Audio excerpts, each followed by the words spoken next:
નમસ્કાર દર્શક મિત્રો, હું શીતલ મહેતા ન્યૂઝ ઓફ કચ્છમાં આપનું સ્વાગત છે। જોઈએ આજના સમાચાર। બાવળાની હોટલ પનામાના 105 નંબરના રૂમ ખોલતા પોલીસની આંખો પહોળી થઈ ગઈ। ગેરકાયદેસર ગર્ભપાત રેકેટ ચાલતું હતું। અમદાવાદ જિલ્લાના બાવળામાં આવેલ પનામા હોટલમાં પોલીસની ટીમે દરોડો પાડીને ગેરકાયદેસર ગર્ભપાત કરતા લોકોને ઝડપી પાડ્યા હતા, જેમાં પોલીસ દ્વારા ગેરકાયદેસર રીતે ગર્ભપાત કરનાર નર્સ હેમલતા દરજી અને ગેસ્ટ હાઉસ સંચાલકની ધરપકડ કરી હતી। આ મામલે પોલીસ દ્વારા ઝીણવટપૂર્વક તપાસ કરતા ગર્ભ પરીક્ષણ અને ગર્ભપાતના ખુલાસા બાદ પોલીસે અમદાવાદના એક એમડી રેડિયોલોજિસ્ટ ડોક્ટરની પણ ધરપકડ કરી છે।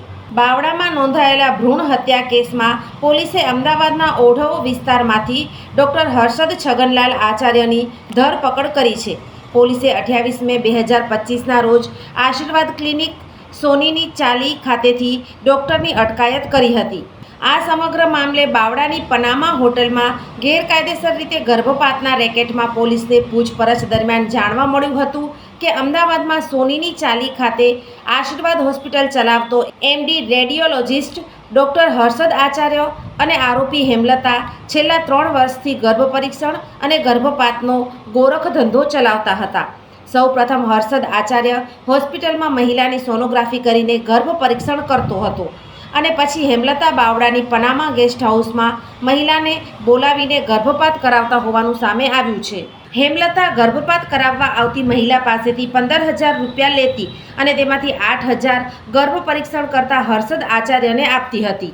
આ સમગ્ર મામલાની વાત કરીએ તો બાવળા એસઓજી પોલીસની ટીમને એક બાતમી મળી હતી કે નર્સ હેમલતા દરજી ગેરકાયદેસર રીતે ગર્ભપાત કરાવવાનું ગુનાહિત કૃત્ય કરી રહી છે, જેમાં બાવળાની સાણંદ ચોકડી પાસે આવેલી પનામા હોટલમાં એક ગર્ભપાતની ક્રિયા ચાલુ હોવાની બાતમીના આધારે એસઓજી પોલીસની ટીમ દ્વારા તાલુકા આરોગ્ય ટીમ સાથે સંકલન કરી સાથે એસઓજીએ પનામા હોટલમાં રેડ કરી હતી। હોટલના રૂમ નંબર 105માંથી ગર્ભપાત કરનાર નર્સ હેમલતા દરજી, ગર્ભપાત કરાવનાર મહિલા અને મદદ કરનાર નાણંદ એમ 3 લોકોને ભ્રૂણ સાથે પકડી પાડવામાં આવ્યા હતા। પોલીસને હોટલના રૂમમાંથી ગર્ભપાત માટે વપરાતી દવાની ટેબ્લેટ પણ મળી આવી હતી। દર્શક મિત્રો, આજે તારીખ 30 મે 2025 આ હતા આજના સમાચાર। આવતીકાલે ફરી મળીશું, ત્યાં સુધી મને રજા આપશો। નમસ્કાર।